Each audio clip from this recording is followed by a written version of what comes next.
Rotten.com posted a recent article saying every Gojira album ranked from worst to best.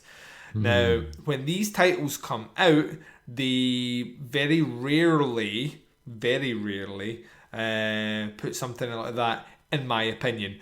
Which is what I think you should do when you're reviewing an album or anything. You should always put that, in my opinion. You should never go with the definitive this is, because, you know, everyone has opinions, Dave.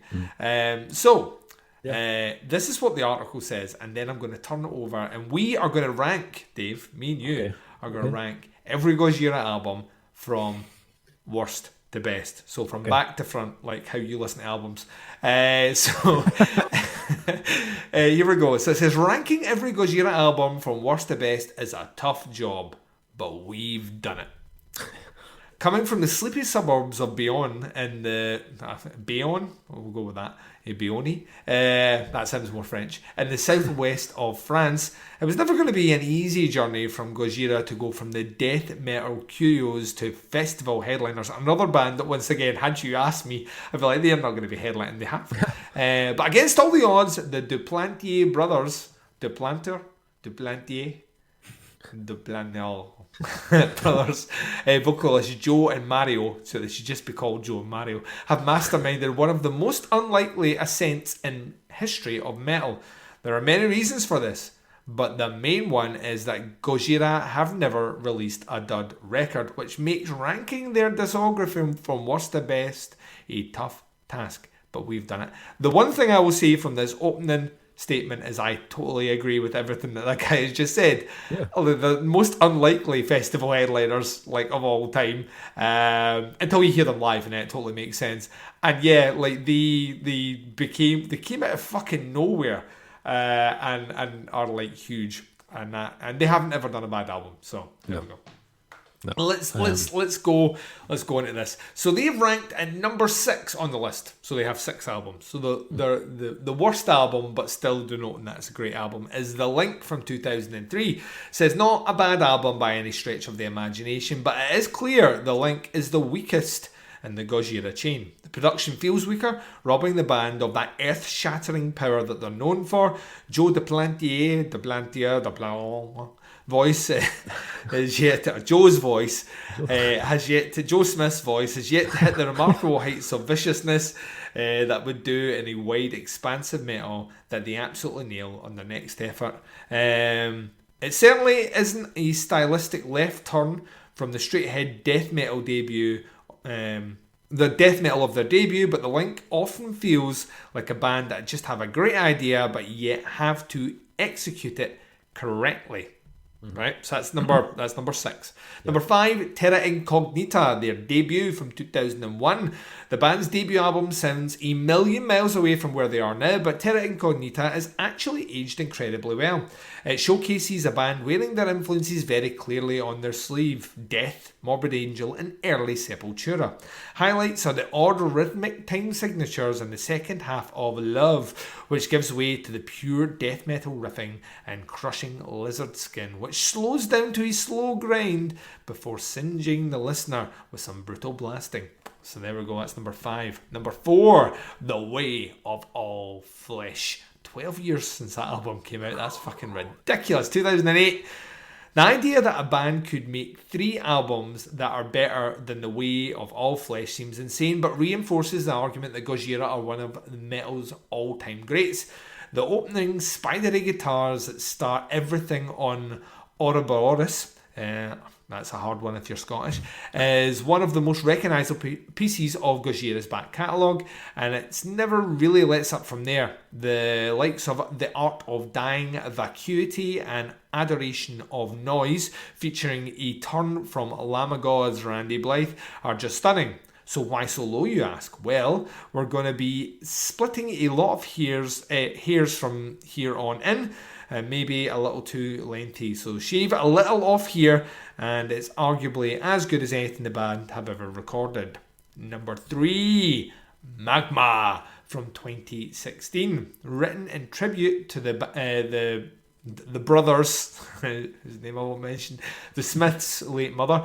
Magma is where Gojira really stepped up a more sombre and aching melodic realm. The funeral procession, like March opener of The Shooting Star, showed that this would be a very different record from what had come before. Some fans rejected the lack of heaviness in quotation marks, which showed a pretty bleakered understanding of what heavy actually means. The emotional resonance of the cell in the title track is weightier than any number of blast beats and thrash riffs could ever be. Number 2 on the list, La Faune Sauvage. The bridge between Gojira's past and future. La Faune Sauvage manages to lean heavily on the melody and mood that they were to embrace on Magma, while still delivering an absolute violently heavy metal that they are famous for. The way that is Pain as a Master slowly introduces itself before crushing your skull is mightily impressive, and the gruff gothic croon of Born in Winter's first couple of minutes is an unsettling experience, while the 1-2-3 punch of Explosia, the title track, and the axe might be the finest run of songs in their career. Number 1 on their list, From Mars to Sirius 2005.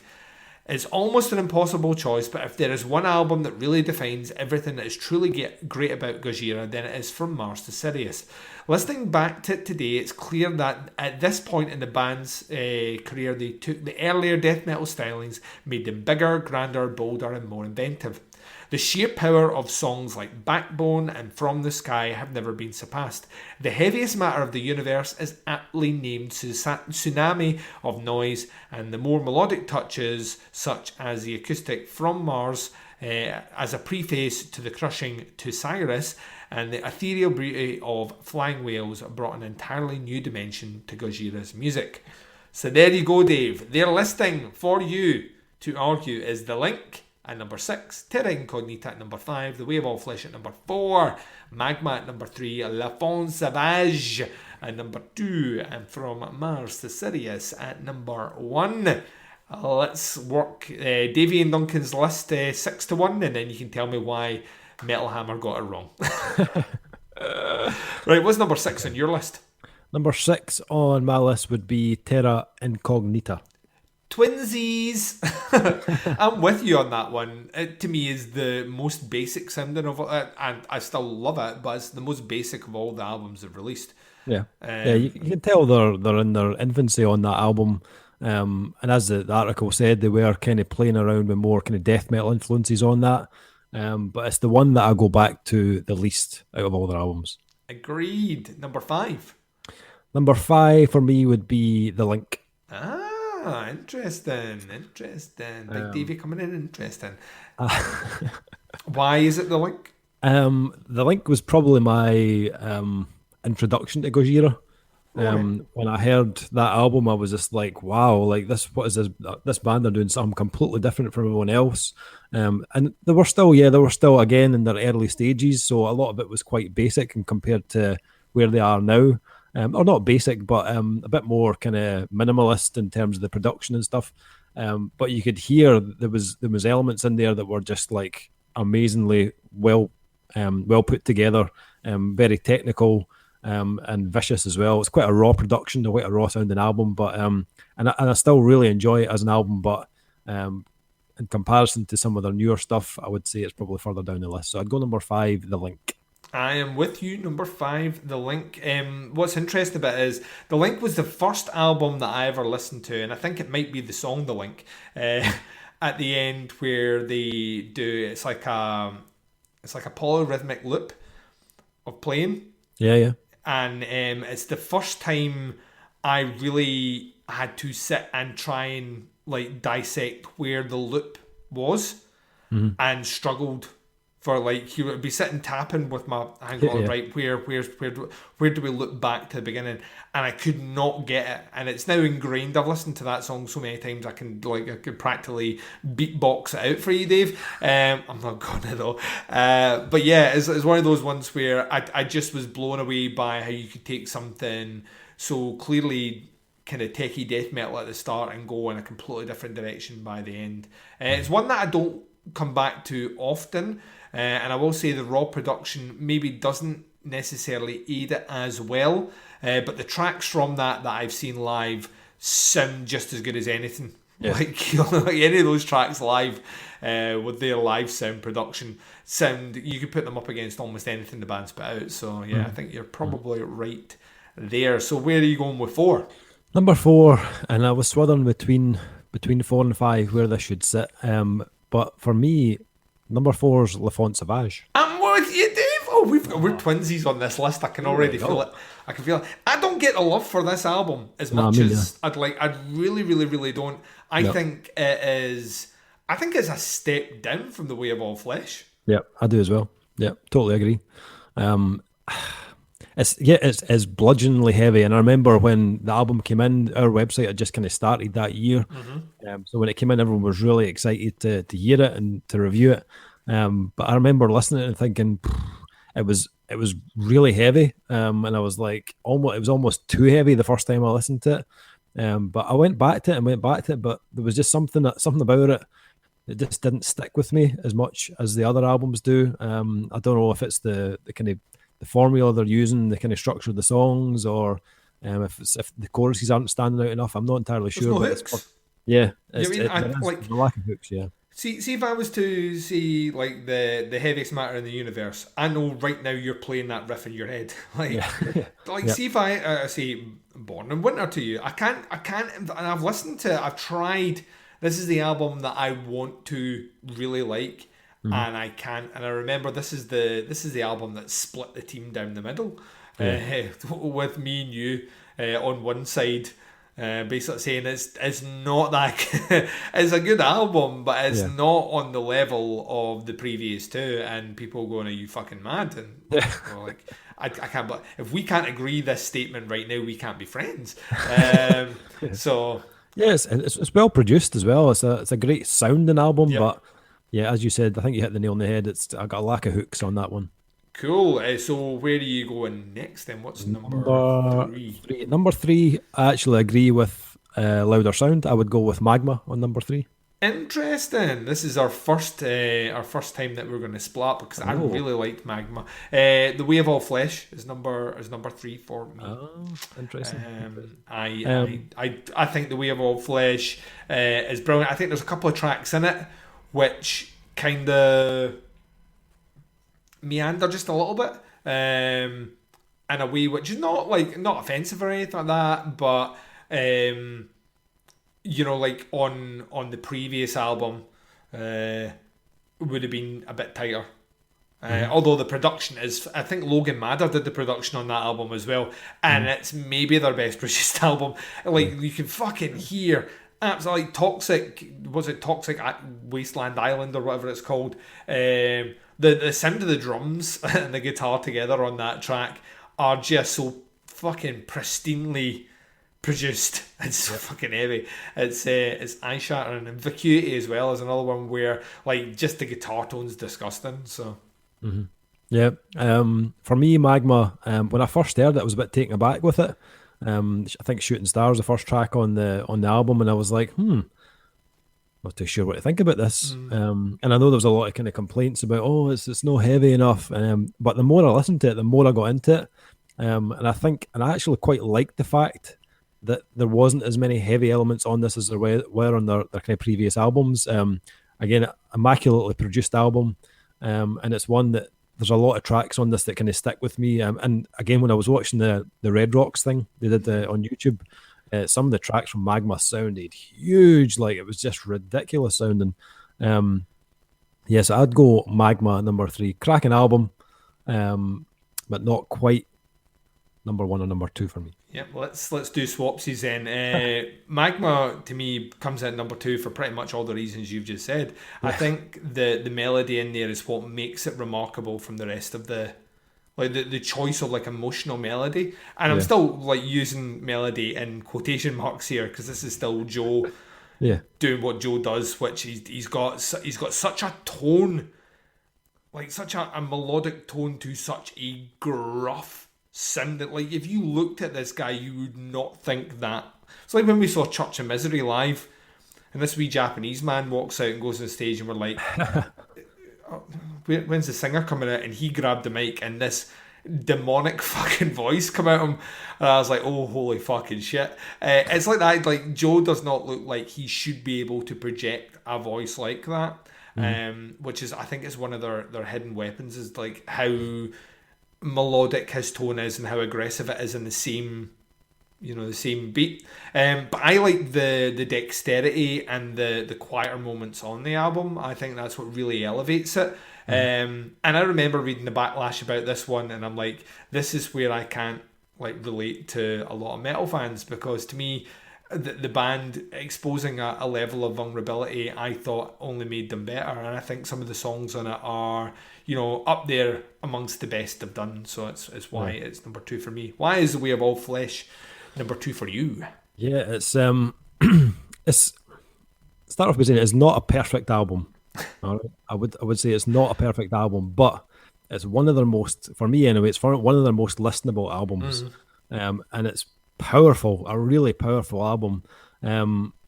There's some small faults on it, but it's one that I go back. There's 2 albums that I go back to the most. Obviously, number 1 being the one that I go back to all the time. But this one that I do go back to a lot. I think it's very memorable. There's a lot of tracks on this that will just stick in your head after you've listened to it. And it's one that you can just kind of play. You can put it on the background and just kind of let it play right through. Really, as you said before, when you were talking about it, the production's amazing on it as well. Cracking production. Yeah, I love it. Way of All Flesh, cracking album. Which means that we can all agree and be friends with Metal Hammer again at the end. I mean, it's safe to say we gushed over this when we were talking about favourite bands, and like we talked about the gigs and stuff like that. Like, I want to stress this once again, From Mars to Sirius is what I deem as being a perfect album. I don't think there is one weak point or one improvable thing on the album at all. I think it is front to back absolutely flawless, and still is to this day one of the heaviest albums I've ever heard. Like the Heaviest Matter in the Universe is maybe one of just the most unrelentingly heavy songs ever. And it's not like I'm not talking about like sludgy doomy fucking, I'm not talking Conan here heavy, because that's a different conversation. I mean, in terms of just how from the gate just is like so fucking viciously aggressive right to the very end. Just never lets up. And Flying Whales is one of my favourite songs ever fucking written. I think that song, give it to me forever. But yeah, that's an album that, like, I don't listen to one song off From Mars to Sirius. If I sit down to listen to anything from that album, I listen to the entire album, and that's a testament to how great it is. Yeah. They have never sounded as good as they do on this album. Yeah.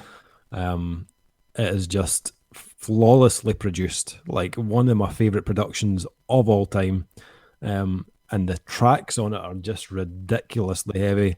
The Heaviest Matter of the Universe is probably the best song title you could have come up with for that song.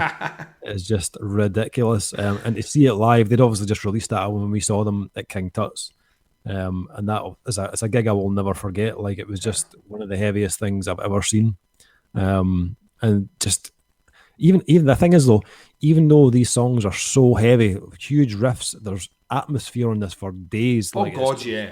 Oh, it's an immense album from front to back and back to front. Yeah, and concept as well, a concept album, which I think sometimes can affect a release, because sometimes, like, when you're so bold, and a lot of Gojira stuff is conceptually themed, specifically about like Mother Nature, about pollution. They're an eco-metal band, and like listening to it, and I remember hearing the kind of the premise of the album would go, that sounds a bit goofy.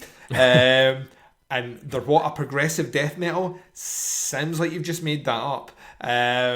Because it wasn't a thing like that before. They were so ahead of the curve. This album in particular spurred on an entire scene of bands, not only within their own country, but out with, who were desperate to sound like Gojira on From Mars to Sirius. Fucking incredible. Just it's too good. It's too good an album. And had it not topped this list, I would be dropping expletives for days on Metal Hammer. I'm glad I don't have to. So there you go. That was a little detour, a little something to keep you going, as if we don't have long episodes already or albums to review. So there we go. True. End of the news.